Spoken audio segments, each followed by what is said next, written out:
పెద్దలు తెలంగాణ రాష్ట్రానికి తొలి ముఖ్యమంత్రిగా గౌరవనీయులు కేసీఆర్ గారు ఆనాడు కరీంనగర్ ఎంపీగా పనిచేసిన సమయంలోనే సిరిసిల్ల నేతన్నల దుస్థితిని, సిరిసిల్లలో ఇక్కడ వస్త్ర వ్యాపార పరిశ్రమలో ఉన్న సంక్షోభాన్ని గమనించి ఒకటే వారంలో 9 మంది నేతన్నలు చనిపోతే వారి మరణంతో, వారి ఆత్మహత్యలతో ఆనాడు మరి రాష్ట్ర ప్రభుత్వానికి కొంత సోయి రావాలి, సిరిసిల్లలోని వస్త్ర వ్యాపార పరిశ్రమని ప్రభుత్వం ఆదుకోవాలి అనే లక్ష్యంతో ఆనాడు పార్టీ వైపు నుంచి 50 లక్షల రూపాయలు 2005వ సంవత్సరం 6వ సంవత్సరంలో సిరిసిల్లలోని ఇక్కడ పద్మశాలి సమాజానికి అందజేసి వారిని ఆదుకునే ప్రయత్నం చేసిన నాయకుడు కేసీఆర్ గారు. మాట్లాడుతున్నారు, తెలంగాణ దాకా ధైర్యంగా ఉండండి, వచ్చిన తర్వాత నేను ఆదుకుంటాను మిమ్మల్ని, నేను కాపాడుకుంటాను మిమ్మల్ని అని చెప్పి వారు ఆ రోజే హామీ ఇవ్వడం జరిగింది. ఆయన మాట ఇచ్చిన తర్వాత రాష్ట్ర ముఖ్యమంత్రిగా బాధ్యతలు చేపట్టిన తర్వాత ఇచ్చిన మాట తప్పకుండా నిలబెట్టుకుంటూ వస్త్ర వ్యాపార పరిశ్రమను, ముఖ్యంగా సిరిసిల్లలోని నేత కార్మికులను కంటికి రెప్పలాగా కాపాడుకున్నది కేసీఆర్ గారి నాయకత్వం. 3,400 కోట్ల రూపాయల బతుకమ్మ చీరల ఆర్డర్లను సిరిసిల్ల వస్త్ర వ్యాపార పరిశ్రమకు అందజేసి ఒకవైపు నేతన్నల బతుకును మారుస్తూ అట్లాగే ఇంకోవైపు ఆడబిడ్డలకు ఒక చిరుకానికి అందించిన నాయకత్వం, సంవత్సరానికి 1 కోటి మంది ఆడబిడ్డలకు బతుకమ్మ పండుగ సందర్భంగా చీరలిచ్చిన నాయకత్వం కేసీఆర్ గారి నాయకత్వం. ఆ రోజు బతుకమ్మ చీర వెనుక ఉన్న అవగాహన, ఆలోచన ఏంటంటే కేసీఆర్ గారిది, వస్త్ర వ్యాపార పరిశ్రమలో ఇక్కడ ఉన్న నేత కార్మికులు నెలకు 8 నుంచి 10,000 రూపాయలు మాత్రమే సంపాదిస్తున్నారు. వాళ్ళ ఇళ్లలో ఉండే వారి భార్యలు, వారి కుటుంబ సభ్యులు బీడీలు చుట్టి వారు ఇబ్బంది పడుతున్నారు. కాబట్టి ఇటు బీడీ కార్మికులకు పెన్షన్ ఇవ్వాలని చెప్పి 4.5 లక్షల మంది బీడీ కార్మికులకు నెలకు 2,000 పెన్షన్ ఇవ్వడమే కాకుండా మరొక వైపు ఇక్కడ 7, 8, 10,000 రూపాయలు సంపాదిస్తున్న నేత కార్మికులు 16,000 నుంచి 22,000 సంపాదించాలి అనే ఆలోచనతో 3,400 కోట్ల రూపాయల బతుకమ్మ చీరల ఆర్డర్లు వారికి ఇక్కడ ఇవ్వడం జరిగింది. దాంతో సిరిసిల్ల దశ తిరిగింది. సిరిసిల్లలో ఇక్కడ నేత కార్మికులకు నెలకు 15 నుంచి 20,000 రూపాయలు సంపాదించుకునే అవకాశం వచ్చింది. నిరాటంకంగా ఆ కార్యక్రమం బ్రహ్మాండంగా కేసీఆర్ గారి నాయకత్వంలో జరిగింది. ఆ తర్వాత కేసీఆర్ గారు ఒకరోజు నేత కార్మికులను, ఇక్కడ ఉన్న వస్త్ర పరిశ్రమను అధ్యయనం చేయమని చెప్పి అధికారులకు ఆదేశిస్తే వారితో పాటు మేమందరం కలిసి ఇక్కడ ఉన్న 3 అంచెల వ్యవస్థను అధ్యయనం చేయడం జరిగింది. సిరిసిల్లలో ఇక్కడ పరిశ్రమలో 3 అంచెల్లో కార్మికులు ఇక్కడ పరిశ్రమ ఉంటుంది. కింద నేత కార్మికులు జాబ్ వర్క్ తీసుకొని పనిచేసేవాళ్ళు, వారిపైన జాబ్ వర్క్ సేట్ల నుంచి తెచ్చుకొని పనిచేయించే ఆసాములు, అట్లాగే వారిపైన సేట్లు, ఈ రకంగా ఇక్కడ 3 అంచెల్లో పరిశ్రమ ఉంటుంది. అయితే కేసీఆర్ గారి ఆలోచన ఏమంటే, సిరిసిల్లలో కార్మికుడుగానే ఉండాలనా, ఈ పరిస్థితి మారాలి కదా అని ఆలోచించి కార్మికుడిని ఆసామి చేసే ఒక బృహత్తరమైన కార్యక్రమం, వర్కర్ టు ఓనర్ అనే కార్యక్రమానికి కేసీఆర్ గారు శ్రీకారం చుట్టడం జరిగింది. దాంతోపాటు వారు ఇంకొక గొప్ప ఆలోచన కూడా చేసినారు.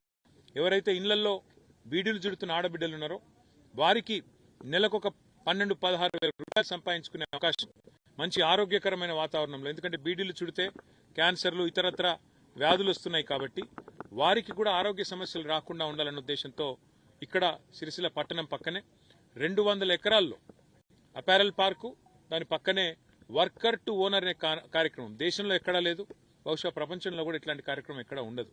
అంటే ఒక కార్మికుడిని ఆసామి చేసే కార్యక్రమం 400 కోట్ల రూపాయలతో ప్రవేశపెట్టింది కేసీఆర్ గారు. ఇవాళ మీరు చుట్టూ చూస్తే ఇక్కడ ఆ షెడ్లన్నీ 2 ఏళ్ల కిందటనే పూర్తి చేయబడ్డాయి. దాదాపు 50 షెడ్లు. అంటే ఇందులో ఈ షెడ్లలో ఒక్కొక్క షెడ్లో ఆలోచన ఏంది అంటే సాంచలు పెట్టి, అంటే మరమగ్గాలు పెట్టి వాటిని కార్మికులకే అప్పచెప్పి, సబ్సిడీ మీద మరమగ్గాలు పెట్టి కార్మికులకు అప్పచెప్పి వారిని ఎవరైతే ఇవాళ వర్కర్గా ఉన్నారో వారిని ఆ సాంచలకు, ఆ పవర్ లూమ్లకు ఓనర్లు చేసే ఒక అద్భుతమైన ఆలోచన.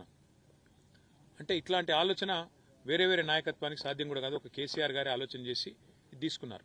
400 కోట్ల రూపాయలతో మరి ఇవాళ బ్రహ్మాండంగా ఈ కార్యక్రమం తీసుకోవడమే కాకుండా ఈ నిర్మాణాలని పూర్తి చేసి కూడా 2 ఏళ్లైంది. 2 ఏళ్ల కిందట దురదృష్టవశాత్తు మరి కాంగ్రెస్ ప్రభుత్వం తెలంగాణలో వచ్చిన తర్వాత ఇవాళ ఇక్కడ మీరు చూస్తే ఆ షెడ్లు ఎట్లా మారిపోయినాయి, ఆ షెడ్ల చుట్టూ ఎట్లా పరిస్థితి ఎంత భయానకంగా ఉందో మీరే చూడవచ్చు. మొత్తం ఎక్కడికక్కడ పిచ్చి చెట్లు మొలిచి ఇవాళ నిరుపయోగంగా ఆ షెడ్లన్నీ కూడా ఉన్నాయి. ఆఖరికి కాంగ్రెస్ ప్రభుత్వం ఎంత తెలివి తక్కువ ప్రభుత్వం అంటే ఈ షెడ్లలో కొన్నిటిని వడ్లు నిల్వ ఉంచేదానికి, నిజానికి గోదాములు చాలా ఉన్నాయి సిరిసిల్లలో, కానీ వాటన్నిటినీ పక్కన పెట్టి ఈ షెడ్లలో ఇవాళ కొన్ని చోట్ల వడ్లను నిల్వ ఉంచే ప్రయత్నం కూడా ఈ ప్రభుత్వం చేస్తూ ఉంది.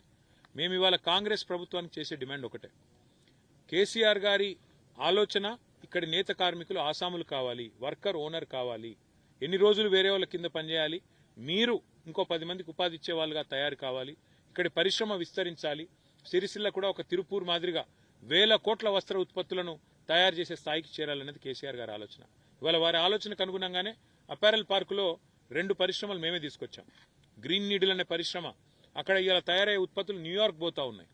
అట్లాగే పక్కనే ఉండే టెక్స్పోర్ట్ అనే పరిశ్రమ, అందులో కూడా ఇవాళ దాదాపు 2000 మంది మహిళా సోదరిమణులు పనిచేస్తూ ఉన్నారు. మా ఆలోచన ఇక్కడ ఏముండే అంటే ఇక్కడ దాదాపు కనీసం ఒక 1500 మంది మా నేత కార్మికులు ఆసాములు కావాలి, పక్కన అపారెల్ పార్కులో ఒక 25,000 మంది మా ఆడబిడ్డలకు ఉపాధి కలగాలని చెప్పి 200 ఎకరాల్లో ఇంత అద్భుతంగా మేము ఈ కార్యక్రమాన్ని తీసుకున్నాం. ఇవాళ రాష్ట్ర ప్రభుత్వాన్ని నేను సిరిసిల్ల శాసనసభ్యుడిగా మరి నేను డిమాండ్ చేస్తా ఉన్నా బీఆర్ఎస్ తరఫున, మీరు సంక్రాంతి లోపల ఈ వర్కర్ టు ఓనర్ అనే కార్యక్రమాన్ని వెంటనే, ఇప్పటికే 2 ఏళ్లు తాత్సారం చేసిండ్రు, మీరు 2 ఏళ్లు పూర్తి స్థాయిలో ఈ పథకాన్ని నిర్వీర్యం చేసే ప్రయత్నం చేసినారు. ఇకనైనా మీ మొద్దు నిద్రల నుంచి బయటికి రండి, వెంటనే సంక్రాంతి లోపలే ఈ వర్కర్ టు ఓనర్ అనే పథకాన్ని స్టార్ట్ చేయాలి. దానికి తగిన మొత్తంలో మరి పూర్తి స్థాయిలో పవర్ లూమ్ సబ్సిడీ మీద కొనడానికి గతంలో ఏ ప్రణాళికలు అయితే ప్రభుత్వం రూపొందించిందో దానికి అనుకూలంగా వచ్చే బడ్జెట్లో కూడా డబ్బులు పెట్టాలి.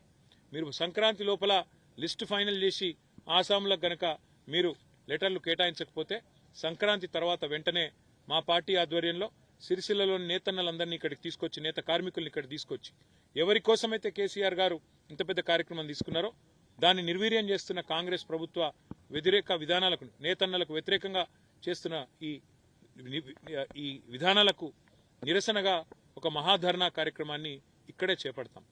దాదాపు ఒక 10,000 మందితో మొత్తం సిరిసిల్ల పట్టణాన్ని కదిలించి ఈ కార్యక్రమాన్ని తీసుకుంటాం. అపారెల్ పార్క్ కూడా ఇవాళ కొత్త పరిశ్రమ ఒక్కటి కూడా రాలేదు 2 ఏళ్లలో. ఆనాడు కేసీఆర్ గారి ప్రభుత్వంలో మేము తీసుకొచ్చిన 2, ఒకటి గ్రీన్ నీడిల్, రెండోది టెక్స్పోర్ట్, ఇవి తప్ప ఒక్క పరిశ్రమ కూడా కొత్తగా తెచ్చిన తెలివి కూడా వీళ్ళకి లేదు. దాంతోపాటు ఇక్కడ ఈ మొత్తం షెడ్లన్నింటినీ కూడా ఈ రకంగా నిర్వీర్యం అయిపోయే విధంగా, మరి గాలికి, వానకు, ఎండకు, ప్రకృతికి ఇడిచిపెట్టి కనీసం మెయింటెనెన్స్ కూడా లేకుండా అధ్వాన పరిస్థితిలో వాళ్ళు ఏదైతే ఈ 400 కోట్ల ప్రజాధనాన్ని వృధా చేసే ప్రయత్నం చేస్తున్నారో వెంటనే ప్రభుత్వం మొద్దు నిద్ర నుంచి మేల్కొని ఈ విషయంలో ఒక నిర్ణయం తీసుకోవాలి. వెంటనే ఆసాముల లిస్టు తయారు చేసి పారదర్శకంగా మొత్తం మేమేదైతే 1500 మందిని ఆసాములు చేయాలి కార్మికులు అనుకున్నామో ఆ విధంగా మరి ఇక్కడున్న సంఘాలతో మాట్లాడి పారదర్శకంగా లిస్ట్ తయారు చేయాలి. లేకపోతే సంక్రాంతి లోపల ఈ కార్యక్రమం పూర్తి చేయకపోతే పెద్ద ఎత్తున నిరసన కార్యక్రమం తీసుకుంటాం, ప్రభుత్వాన్ని వదిలిపెట్టాం. నేను శాసనసభలో కూడా ఈ అంశం మాట్లాడతాను, ప్రభుత్వాన్ని అడుగుతాను. కానీ ఇక్కడ ఉండే అధికారులు కూడా తక్షణమే స్పందించి కనీసం సాఫ్ సఫాయి కూడా చేస్తలేరు. ఇక్కడ చూస్తే మీరు ఇవాళ అసాంఘిక కార్యకలాపాలకు అడ్డగా మారిపోయే పరిస్థితి కనబడతా ఉన్నది. వెంటనే ఇక్కడ పారిశుద్ధ్యం చేయాలా, దాంతోపాటు లిస్టు ఫైనల్ చేయాలా, లేకపోతే బీఆర్ఎస్ ఊరుకోదనే మాట కూడా మళ్ళొకసారి తెలియజేస్తూ, నేతన్నలందరూ ధైర్యంగా ఉండాలా. ఈ ప్రభుత్వం వచ్చినా కొన్ని ఇబ్బందులున్నాయి, మీకు సేట్లకు బిల్లులు వస్తలేవు, మీకు వర్క్ దొరుకుతలేదు, చాలా మంది మళ్ళా షోలాపూర్ భివాండి పోయే పరిస్థితి వచ్చింది. ఇవన్నీ మేము గమనిస్తా ఉన్నాం. ధైర్యంగా ఉండండి, మళ్ళీ కేసీఆర్ గారు వస్తారు, మీకు న్యాయం జరుగుతుందనే మాట కూడా తెలియజేస్తూ, ప్రభుత్వం మాత్రం సంక్రాంతి లోపల ఈ లిస్టు ప్రకటించకపోతే వదిలిపెట్టమని చెప్పి కూడా మళ్ళొకసారి హెచ్చరిస్తాం.